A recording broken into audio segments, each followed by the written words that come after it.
तो आज कक्षा के लिए देरी है, पर छोटा सा ही विचार विमर्श करेंगे और कक्षा की जो एक भूमिका है उसको बना के रखेंगे। थोड़ा ही समय रखेंगे, लेकिन यह है कि एक नियमितता नहीं रहनी चाहिए कि चलो संडे था तो कर लिया, लेकिन आज अगर मंडे है तो हम इस चीज़ को थोड़ा सा कर लेना चाहिए। कल की कक्षा का भी स्थगित का ये कारण था कि मेरा रहना कुरुक्षेत्र में रहा।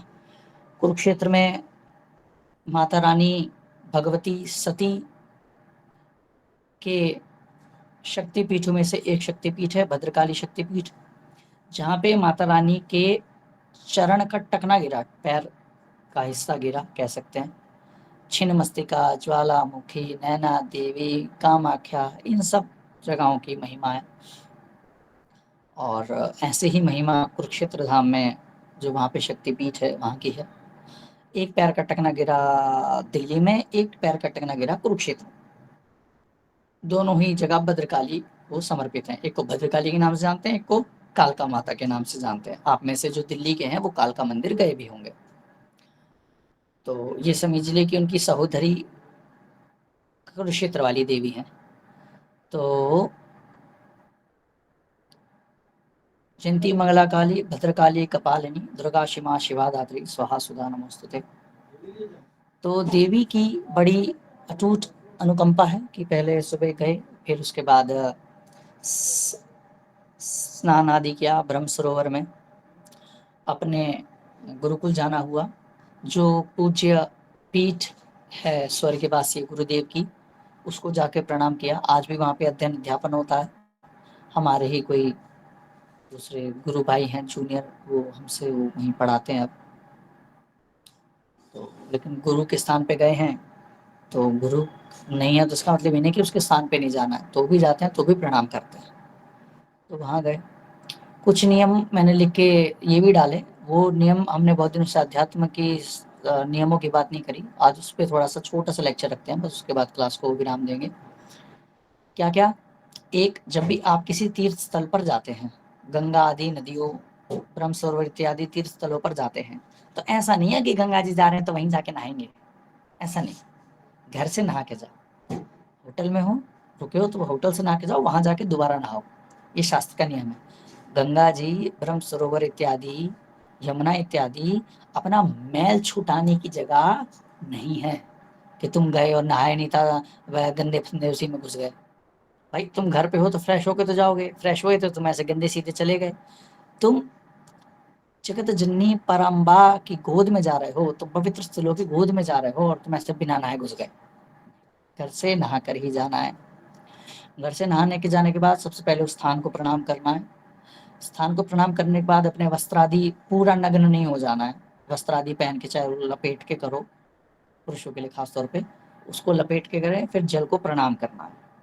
सीढ़ी पे बैठ गई, फिर जल को प्रणाम करके उसका आचमन लेना है।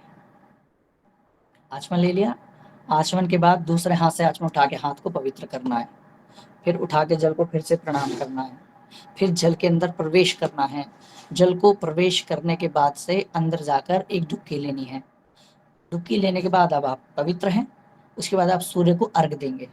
ठीक है, सूर्य को अर्घ दे दिया आपने। उसके बाद क्या किया? सूर्य को अर्घ दे दिया। जल में सूर्य को अर्घ देने के उपरांत क्या करेंगे? अब आप सूर्य नारायण को प्रणाम करने के बाद, अर्घ देने के बाद, अपने नाम की, अपने माता पिता के नाम की, पितरादि देवताओं के नाम की डुबकियां लेंगे। ठीक है, आपने सब नाम की डुबकियां ले ली है नॉल। जब ये सब काम आपका हो गया है, तब आप देवार्पण करेंगे। मैं आपको ये बताता हूँ कि कैसे किसको अर्पण होता है। जब भी आप जल लेके इस प्रकार से आगे की तरफ उंगलियों के अग्रभाग से जल को डालते हैं, तो वह जल देवताओं को जाता है। किसको जाता है? देवताओं को जाता है। ठीक है, अग्रभाग से देवताओं को जल दिया जाता है। देवताओं को अर्घ दें उसी जल में से जिसमें आप खड़े हैं, उसी जल से आपने देवताओं को अर्घ दिया। उसके बाद से ऋषियों को अर्घ दिया जाता है। ऋषि, ठीक है, ऋषियों को अर्घ इस तरफ से दिया जाता है, ये वाली साइड है। ठीक है, इससे आप अर्घ को ऐसे देते हैं, इधर से जल को लेंगे, इधर को डालेंगे, इधर से जल को लेंगे, इधर को डालेंगे। आपने ऋषियों को अर्घ दे दिया, ऋषियों को अर्घ देने के बाद अंतिम में पितरों को अर्घ दिया जाता है, पितरों को जल दिया जाता है। यदि आपने बाप दादा पुरखों को प्रणाम नहीं करा ऐसी पवित्र स्थली पर जाकर, तो फिर जाना बेकार है। माता गंगा का प्रादुर्भाव ही इसलिए हुआ है पृथ्वी पर, ताकि सगर के पुत्रों और भागीरथ के पूर्वजों का तर्पण हो सके। और तुम गए और तुम पितरों का तर्पण करने नहीं आए, सैर सपाटा, पानी में डुबकियां, एक दूसरे में पानी छिलछिला के ऐसे कर करा के आ गए। पानी में जल क्रीड़ा नहीं करनी चाहिए, जल में जल क्रीड़ा नहीं करनी चाहिए। पवित्र नदियों में तो स्विमिंग पूल में जाके कुछ करो, वैसे ही आधे नंगे घुसते हो, कोई बात नहीं, लेकिन कम से कम जब पवित्र नदियों में जा रहे हो तो वहां पे जल क्रीड़ा मत करो। पानी उछाल रहे हैं एक दूसरे के ऊपर, एक दूसरे डूबने की कोशिश कर रहे हैं, एंटरटेनमेंट कर रहे हैं। एंटरटेनमेंट का स्थान नहीं है वो। सपोज करो कि आप महादेव की गोद में बैठे हो, तो एंटरटेनमेंट करोगे? नहीं करोगे ना। तो गंगा भी तो पवित्र देवी है, उसके गोद में कैसे एंटरटेनमेंट कर रहे हो? ठीक है। फिर आप अंत में पितरों को देंगे तर्पण। यहाँ से जल को उठाएंगे और ऐसे गिराएंगे, जल को गिराएंगे, अंगूठे की तरफ से जल को गिराएंगे, ऐसे जल को अंगूठे की तरफ से गिराएंगे। ऐसे दिया जाता है पितरों को। देवताभ्य पितृभ्यश्च महायोगिभ्य एव च नमः स्वधायै नित्यमेव नमो नमः। ऐसे पितरों को अर्पण दिया जाता। अब पितरों को अर्पण आपने दे दिया, उसके बाद आप पितरों के नाम की एक डुबकी लगा लो। ठीक है। आपको जो थोड़ा सा परिवार के साथ डुबकी लगानी है, कुछ लोग 108 नाम बोल के डुबकी लगाते हैं, कुछ अर्चन करके डुबकी लगाते हैं, वो it's all up to you. श्रद्धा भाव से आप जो करना चाहे वो कर सकते हैं। नियम के सिद्धांत तो यहाँ तक थे। अब आप बाहर आएंगे, बाहर आने के बाद से अब पहले तो जब आप जिस जल में हो उस जल में साबुन शैम्पू का प्रयोग नहीं करना है। ये शास्त्रों के भी विरुद्ध है और प्रकृति और एनवायरमेंट के भी विरुद्ध है। ठीक है। Aditri, are you listening? क्योंकि कल को पेरेंट्स कहीं जाएंगे, अच्छी जगह ना आएंगे, तो ये नियम आपको ही पेरेंट्स को बताना है कि सर ने मना कर रखा है, don't do this such things. ठीक है। और अब यस जो इंडियन हाउस होल्ड क्या करता है, जो सबसे बड़ी गड़बड़ करता है, अपने पहने हुए कपड़ों को उसी गंगा उसी सरोवर में जाकर धोकर निचोड़ देते हैं। अब असल में तट पे बदला होता है तो गंदे हो जाते हैं, तो बढ़िया जो पहन रखा था कच्छा बनियान, उसी को पानी में ऐसे ऐसे डोबते हैं, वहीं निचोड़ते हैं और आ जाते हैं। पाप है। जिसको आपने शरीर से अंगों को लेके पानी में निचोड़ दिया, तो वह पाप की दृष्टि में आता है। वो काम नहीं करना है। पवित्र नदियों पर जाकर अपने पुराने कपड़े जो आपने पहन रखे थे वो नहीं धोए जाते हैं, नहीं निचोड़े जाते हैं, ऐसे नहीं करते, पाप चढ़ता। लास्ट, आपको अगर मैं पितरों की शांति का सबसे बड़ा उपाय बताऊं, आज हम बात करेंगे कि पितरों की शांति के लिए सबसे बड़े उपायों में से एक उपाय क्या है, जो बहुत साधारण।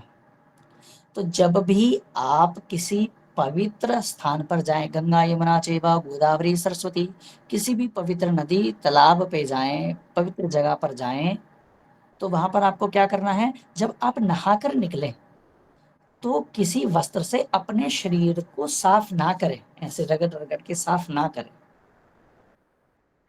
बल्कि पहले 2 मिनट बैठें, उस जल को बहकर जो नीचे बह जाने दें, कोई बात नहीं, जो सूख रहा है उसे सूख जाने दें, एवं उसके बाद उसी के ऊपर अपने कपड़े को चेंज कर लीजिए, जो पुराने वस्त्र हैं उनको उतार कर दूसरे कपड़ों को पहन लीजिए उसी गीले शरीर पर।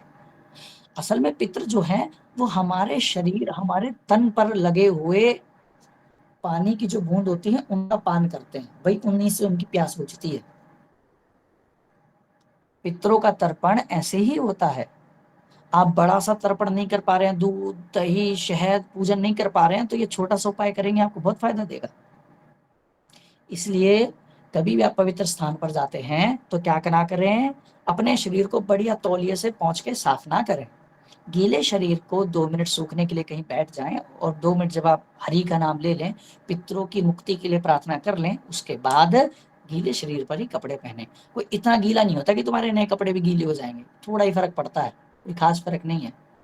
तो ऐसा आपको यह कार्य करना है। और फिर वापसी के समय पे आपने जिस घाट का प्रयोग करा है, तो ऐसा नहीं है कि घाट पे कोई नहीं चलता, तो उस घाट के नाम का चाहे 5 रुपए चाहे 10 रुपए, वो आपकी अपनी श्रद्धा है, उस घाट के किसी सफाई कर्मचारी को दे दो, चाहे घाट की व्यवस्था देखने वाले को दे दो, तो दान पेटी रखी है वहां दे दो, XYZ। ऐसा नहीं तुम गए उठाए और आ गए। और कोई तुम्हारे लिए फर्श साफ करता फिरे और घाट साफ करता फिरे या पानी साफ करता फिरे, नहीं, कुछ दे के जाना चाहिए। ये शास्त्रों के नियम है जिसके लिए आपको पालन करना चाहिए, चाहे हरिद्वार जाएं, चाहे काशी जाएं, चाहे कुरुक्षेत्र जाएं, चाहे कहीं जाए, XYZ। और ये सब नियम है जिसका आपको पालन निश्चित रूप से करना चाहिए। आपके अंदर इसी चीज से रिलेटेड कोई प्रश्न है तो आप मुझसे कर सकते हैं अभी।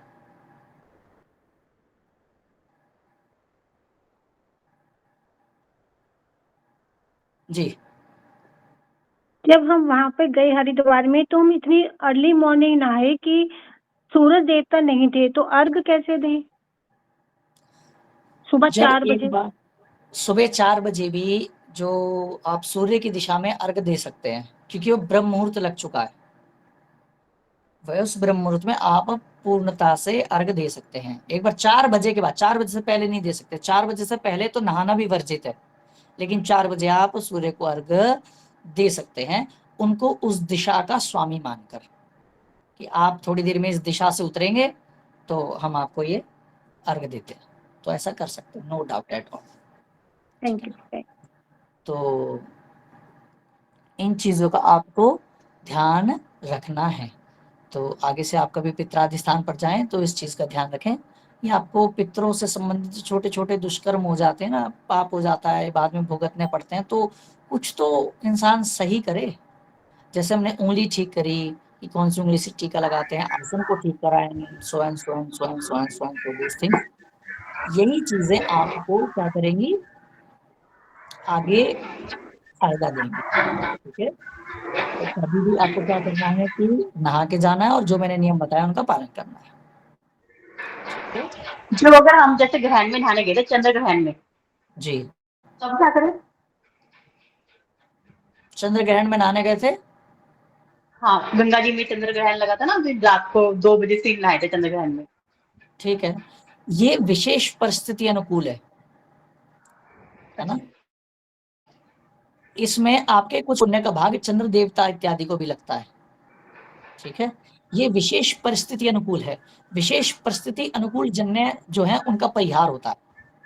ठीक है। उसका परिहार है, उसके लिए कोई दिक्कत नहीं है, क्योंकि वो तो विशेष परिस्थिति थी ना, इसलिए उसका परिहार, कोई दिक्कत नहीं है। ठीक है। तो बस यही था कि कल माता भद्रकाली की हम लोगों ने पूजन वंदन करी और बटुक भैरव की पूजन करी, बल्कि अपने हाथ से माता रानी शक्तिपीठ की आरती करी। वहाँ की मान्यता ये है कि वहाँ पे मिट्टी के घोड़े चढ़ाए जाते हैं। अब किसी में सामर्थ्य है तो असली चढ़ा दे, लेकिन वो असली प्रशासन भी कहाँ रखेगा, तो मिट्टी के घोड़े चढ़ते हैं। मिट्टी के घोड़े चढ़ाने से वहाँ पे लोगों की जोड़ियाँ बनी रहती हैं, मन्नत पूरी होती है। और वो तमस वाली देवी नहीं है, वहाँ पे दारू वगैरह बहुत सारी जगहों पे चढ़ती है, जैसे उज्जैन में चढ़ती है और भी बहुत जगहों पे, अपने दिल्ली में भी चढ़ जाती है, कोई दिक्कत नहीं है वहाँ पे। लेकिन भैरव बाबा को चढ़ती है दिल्ली में, लेकिन वहाँ पे नहीं चढ़ती है। तेल जरूर चढ़ता है, वो भी शनिदेव के निमित्त का। तो काली की पूजन तो देखो, काली की पूजन है, तो आशा से आप सभी लोग त्राटक कर ही रहे होंगे, गुरु मंत्र जो दे रखा है उसका जाप कर ही रहे होंगे। आगे गुरु पूर्णिमा आ रही है। नियम तो ये कहता है कि प्रणाम करके कार्य का साल का शुरुआत करना चाहिए, बट ठीक है, जो जहाँ से ऑनलाइन भी उसका चल रहा है उसका एक्सेप्ट है, कोई ऐसी बात नहीं है। लेकिन कुछ चीजें हैं जो सही रहती हैं। आपकी आवाज कट रही है। गुरु मंत्र महिलाओं को भी मिलेंगे, लेडीज को मिल सकते हैं? आवाज कट गई आपकी ना, बिल्कुल सुनाई नहीं दिया, क्या कहा आपने। गुरु मंत्र लेडीज को मिल जी। सकते हैं? लगता है आपको मेरे को मैसेज डालना पड़ेगा, क्योंकि ऐसे तो आपकी आवाज कट रही है, वरना अभी तक तो मैं प्रश्न का उत्तर दे ही देता ना यार। हाँ बिल्कुल मिलता है, क्यों नहीं मिलता। ये बड़ी ना विसंगतियां आ गई हैं। विसंगतियां क्या आ गई हैं कि महिलाएं वेद नहीं पढ़ती, ये नहीं करती, वो नहीं करती। अरे भाई याज्ञवल्लभी, अरे भाई मैत्री, अरे भाई अनुसुईया, अरे भाई पराम्बा, इतनी महान महान विदुषियां हुई हैं। आप यकीन नहीं करेंगे, भगवान शंकराचार्य और मंडन मिश्र जी का शास्त्रार्थ हुआ, मतलब डिबेट कंपटीशन हुआ। और डिबेट कंपटीशन का चेयरपर्सन कौन था, जज कौन था, मंडन मिश्र की पत्नी, समझ रहे हो? मतलब भगवान शंकराचार्य जी ने यदि एक स्त्री को किसी शास्त्रार्थ का जज स्वीकार कर लिया, तो हम कौन होते हैं बीच में लाग लगाने वाले कि महिला ये नहीं कर सकती, वो नहीं कर सकती। हाँ, कुछ चीजों का परिहार है, वो एज इट इज फॉलो होना चाहिए, ठीक है। व्यास पीठ पर आधिकारिक रूप से बैठकर कथा नहीं करनी चाहिए। हाँ, तो आप व्यास पीठ पे किसी और को बिठा दो और आप कथा वाचो, कोई दिक्कत नहीं है। लेकिन तुम कहोगे तुम ही व्यास पीठ पे बैठोगी, तुम ही वहां पे करोगी, वो अलाउड नहीं है, तो नहीं है, ठीक है। तो हमारे लिए तो महिला बहुत, मतलब कि हमारे लिए महिला की तो इतनी शक्ति है कि ब्रह्माणी, लक्ष्मी और शिवा, माँ लक्ष्मी, माँ सरस्वती, माँ काली, तीनों बैठी थी और तीनों बड़ा गर्व कर रही थी कि हमारी जैसी शक्तिशाली तो भूतों न भविष्यति, हम तो 3 जननियां हैं, हमसे आगे तो कोई नहीं है, ये वो सो x Y Z. Narad ji आ गए। नारद जी कहते हैं कि मेरी बात सुनो, कितना घमंड अच्छा नहीं होता है। कि क्यों? कि तुमसे भी एक पतिव्रता नारी है और तुमसे भी ज्यादा शक्तिशाली है और उसका कोई तोड़ नहीं है। तो देवियों ने कहा कि कौन? कह रहे अनुसुईया है, वो बहुत शक्तिशाली और बहुत अच्छी है, बहुत शक्तिशाली है तुमसे और तुमसे ज्यादा पतिव्रता है। अब कोई लक्ष्मी और पार्वती को कहे कि कोई तुमसे भी ज्यादा पतिव्रता है, तो उनको लगेगा नहीं कि क्या बोल रहा है व्यक्ति। तो उन्होंने क्या करा, उन्होंने अपने पतियों से रिक्वेस्ट करी कि तुम तीनों जाओ, जाके परीक्षा लेके आओ, क्या परीक्षा लेके आओ और मुझे, हमें उसको गलत प्रूफ करो और हमको कहो कि हम ज्यादा अच्छे हैं। तो भगवानों ने कहा, यार तुम बेकार की बातों में पड़ी हो कि नहीं नहीं, अब महिलाओं की जिद त्रिदेव नहीं टाल सकते, तो भैया मजबूरी में त्रिदेवों को जाना पड़ा और अनुसुईया माता का गेट खटाया, टक टक टक। देवी ने गेट खोला, ये तीनों अपना रूप बना के गए थे, छदम्मा वेश। तो उन्होंने पूछा, जी क्या है? कि हम आपके दान मांगने आए हैं, कुछ मांगने आए हैं। कि हाँ बिल्कुल मिलेगा भाई, ब्राह्मण आया कोई मांगेगा तो मिलेगा ही। उन्हें क्या चाहिए? कि हमें आपका स्तनपान करना है, हमें आपके शरीर का आलिंगन करना है, हमें दूध पिला दो और हमें गले लगा दो। तो अब कोई परस को गेट पे जाके बोले कि मुझे तेरे गले लगना है, तो पत्नी क्या करेगी? पत्नी क्या करेगी? चप्पल उठा के मारेगी, भगा देगी, पीछे से पति को बुलाएगी, वो अलग मारेगा, पुलिस का केस बनेगा, सो अलग। लेकिन अब वो ब्राह्मण के बेस में आए हैं और उन्होंने मांगा है तो देना पड़ेगा। तो अनुसुईया ने क्या बोला? अनुसुईया ने बोलेगा कि मैंने अपने पति का पतिव्रता धर्म पालन करा और अगर मेरे में ईश्वर की दी हुई शक्ति है ना, तो तुम्हारा वचन भी रह जाए, मेरी बात भी रह जाए। ऐसा बोलते ही तीनों के तीनों त्रिदेव, ब्रह्मा विष्णु महेश, जो इस जगत के ईश्वर हैं, जिनकी शक्ति से आप और मैं चलते हैं, जिनकी शक्ति से ये सृष्टि है, जिनकी शक्ति से सूरज प्रकाशमान है, जिनकी शक्ति से हवा बहती है, वे तीनों ब्रह्मा विष्णु महेश 6-6 महीने के बच्चे बन गए। इतने बच्चे। माता ने तीनों को अपनी गोद में उठाया, तीनों को अपना स्तनपान कराया, गले से लगाया, बड़ा पाला। 6 महीने हो गए जी। देवियां कहें कि पति गए तो गए गए। उन्होंने ऊपर से देखा तो तीनों पति, कोई नंगा, कोई चू करे बैठा है, कोई खाना खा रहा है और तीनों बढ़िया खेल रहे हैं, पानी को पप्पा कह रहे हैं, मम्मम कह रहे हैं और बढ़िया आनंद कर रहे हैं। तो दीने देवियां वापस आई, उन्होंने गेट खटखटाया, देवी ने खोला कि कौन हो? कि जो तुम्हारे 3 बेटे हैं, इनकी 3 बहुएं हैं। ने कहा कि तो कि बड़ी कृपा होगी आप हमें रख लें तो उनने उनको भी रखा। 6 महीने के बेटे और 3 देवियां बहू। ऐसा किसका प्रताप? माता अनुसुईया का। किसके दम पर? अपनी शक्ति के दम पर। तो ये कहना बेकार है कि माँ मीना ये नहीं कर सकती, वो नहीं कर सकती। हाँ, लेकिन किससे करना है, क्या मंत्र लेना है, किसको गुरु बनाना है, इस चीज का विवेक होना चाहिए कि आप अपना गुरु बना किसको रहे। ये बहुत important, this is but very important कि आप अपना गुरु किसे बना रहे हैं, आपकी उसके प्रति श्रद्धा है या नहीं है, या वो बनने लायक है या नहीं है, क्या उसके पास उतना ज्ञान है कि जो आपको चाहिए, क्या वो महिलाओं को उस दृष्टिकोण से देखता है जिसे उन्हें देखने की आवश्यकता है। स्त्रियां समस्ता सकला जगत से, इस दुनिया में जितनी स्त्रियां हैं वो सब देवी दुर्गा का रूप है। इस यत्र नारीस्तु पूजनते रमनते तत्देवता, इस दुनिया में जितनी भी देव अच्छे काम है वही होते हैं जहाँ नारियों का सम्मान होता है। यू डोंट बिलीव मी, हमारे यहाँ एक पंडित जी की छोटी सी कन्या है 6-8 महीने की, हम सुबह उठ के सबसे पहले उसके पैर छूते हैं। हमारे यहाँ कुंवारी कन्याओं से पैर नहीं छुआए जाते, चाहे वो भतीजी हो, बेटी हो, भांजी हो, किसी पड़ोसी की हो, कोई अनजान हो, हम उसमें फर्क नहीं करते। हमारे यहाँ कन्याओं से पैर नहीं छुआते एट एनी कॉस्ट। तो जिनको इस प्रकार का विवेक हो उसके लिए ये सूट करता है कि वो गुरु मंत्र ले और गुरु मंत्र का जाप करे। गुरु मंत्र के बिना तो देखो गति है ही नहीं।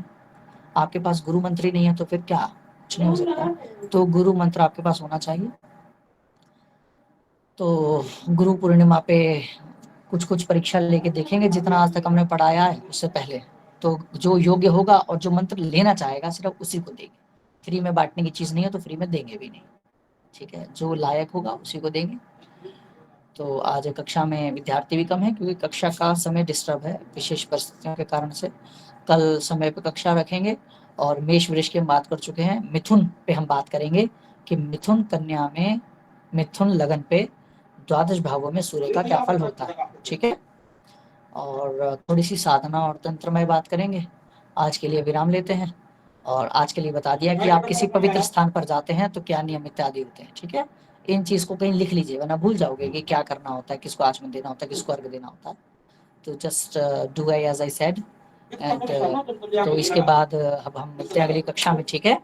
बोले काल भैरव भगवान की जय, लक्ष्मी नारायण भगवान की जय, मैया की जय। श्री राधे। कल की कक्षा में मिलते हैं समय पे।